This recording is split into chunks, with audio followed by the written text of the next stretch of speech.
Welcome back to the final part of this 7-part Power in the Hours series. Today we are talking about finding flexibility in your schedule. So during this 7-part series, we've talked about time management, we've talked about emails, files, organization, scheduling, working in power hours. Creatives, is this starting to feel a little constricting? I promise you must be wondering, so where is this flexibility? Because it doesn't feel that way. And here is the trick. You schedule it, and then you allow it to happen with a little monitoring. Now, what do I mean? So here's an example. You schedule it with, for me, it's 2 hours a week of flex time. I might go to the beach, I might take a long walk, meet a friend for lunch. Let's say my husband gets home early from his job that we weren't expecting and we want to go to the beach together or get out on the boat. I do that. That's how I want my life-work balance to look. So this scheduling of flex time is above and beyond that 25% buffer we talked about in part 5. This is extra.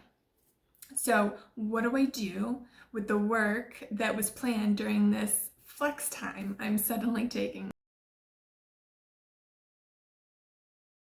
Step 1 is to always front load those high priority items you have for your week. So when you look at your whole week planned, and you should be doing this in advance, you're going to make sure all those high, bright orange priority items are at the beginning of your week.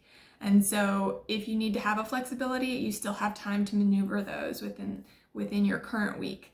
If I didn't do that, if I saved them all till Thursday or Friday, I wouldn't be able to be flexible because I would have to work. Those high priority items are a must.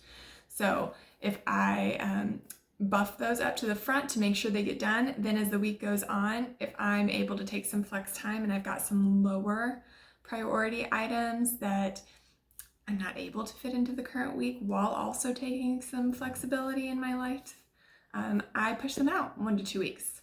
Now, this is a conscious decision that I'm making on my part. I'm prioritizing my lifestyle, that flexibility above my work. And usually this is okay because those lower priority items usually aren't something that are going to affect grand scale where you fall on your goals, but they might. And I've decided I'm okay if that means a 1 week longer reach to hit a goal.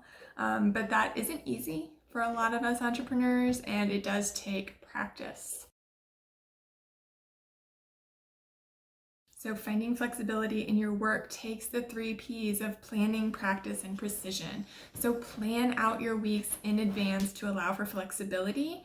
Practice giving yourself a little grace when that balance doesn't happen right away. And then make sure you are always precise with your time and your work.